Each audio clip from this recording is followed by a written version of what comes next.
छंद परिचय के इसी क्रम में हम आज शिखरिणी को पढ़ेंगे। शिखरिणी छंद का लक्षण है रसैः रुद्रैश् छिन्ना यमन सभला गह शिखरिणी। इस छंद का नाम शिखरिणी इसलिए भी है क्योंकि जिस प्रकार से पर्वतों में शिखर होते हैं, कहीं ऊंचे होते हैं कहीं नीचे होते हैं, उसी प्रकार से इस छंद का जो स्वर है, लय, गति, यति, विराम जो इसमें होते हैं, उसी प्रकार से ऊंचे नीचे अलग अलग स्वर के साथ होते हैं। अतः शिखरों वाला छंद होने के कारण इस छंद को शिखरिणी छंद भी कहा जाता है। इस छंद का लक्षण हम देख रहे हैं रसैः रुद्रैः छिन्ना। इसे इस प्रकार समझ सकते हैं, रसैः, यहाँ पे रस शब्द का प्रयोग संख्या के लिए किया गया है क्योंकि 6 रस होते हैं, मधुराम्ल लवण कटु कषाय तिक्त भेदात। तो ये मधुर, लवण, कटु, कषाय, अम्ल और तिक्त, ये जो 6 रस हैं वो संख्या को व्यक्त कर रहे हैं, अर्थात 6 रसैः अर्थात 6। रुद्रैः, रुद्र 11 होते हैं, तो यहाँ पे रुद्रैः का पद का अर्थ है 11। छिन्ना अर्थात छिन्न होना, अलग होना, अर्थात 6 संख्या और 11 संख्या में जो पृथक होता है, जो गति को प्राप्त करता है, जिसमें गति होती है, उसे शिखरिणी छंद कहते हैं। और उसके लक्षण में ये जोड़ रहे हैं तो गायन का हुआ, जो मात्राओं का विधान है वो यमन सभला गह। इसे हम पहले की भांति समझेंगे। य अर्थात यगण, म अर्थात मगण, नगण, सगण, भगण और ला का अर्थ लघु, ग का अर्थ गुरु।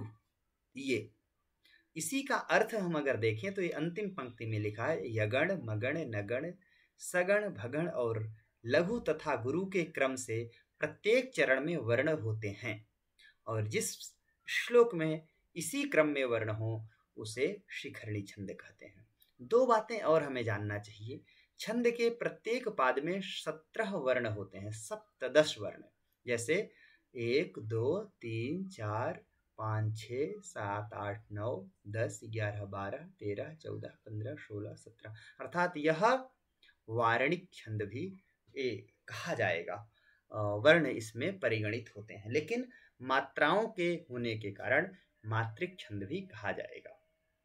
अब देखें, इसमें पहले 6 जो अभी चर्चा किया हमने, रसैः अर्थात 6 रस, और फिर 6 11 वर्ण रुद्रैः, इन 2 स्थितियों के बाद अर्थात 11 वर्ण और षड वर्णों के बाद इसमें यति होती है, इसलिए इसे रसैः रुद्रैश् छिन्ना कहा जाता है। इसके उदाहरण को देखें तो ये मात्राएं हम देख रहे हैं, ये लघु मात्राएं हैं और ये गुरु मात्रा। देखें, पहले लघु और उसके बाद 5 गुरु लगातार, फिर 5 लघु, फिर 2 गुरु, 3 लघु और 1 गुरु। इसी क्रम में सभी चरणों में ये मात्राएं हमें दिखाई पड़ेंगी।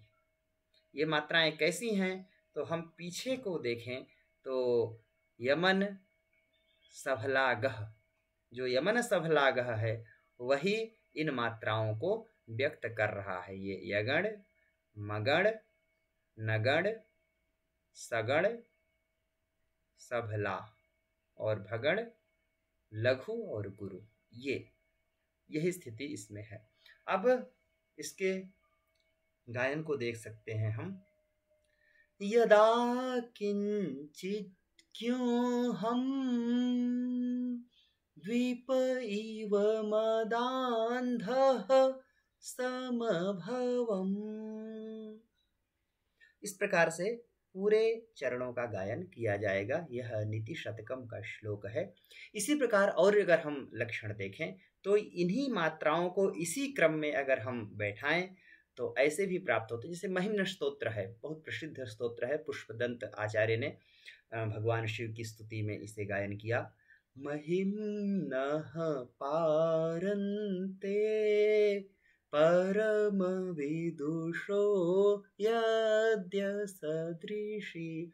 संपूर्ण महिम्न स्तोत्र को देख सकते हैं। अंत के कुछ श्लोक अलग छंद में हैं, लेकिन प्राय